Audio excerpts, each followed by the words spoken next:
To all the new people who is getting the new version of the diodynamic light bar for the Toyota Pro grill, let me tell you that the installation is quite different of what you find on the internet and also from the official diodynamic YouTube channel.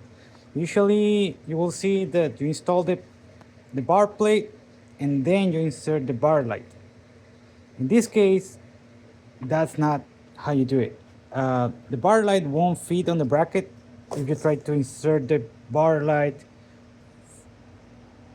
from this way. From if you install the bracket first and then you try to insert the bar, it won't fit. It just don't fit.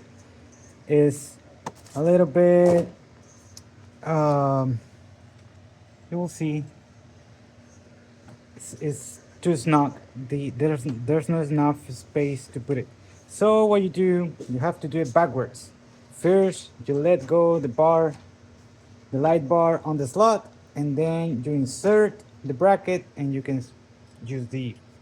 After that, you can secure it with the bolts, and yeah, pretty much that's the new way to do it. And yeah, they didn't make any mistake on sending you an incorrect light bar. I thought they did. I just, because first I installed the bracket as everyone is showing.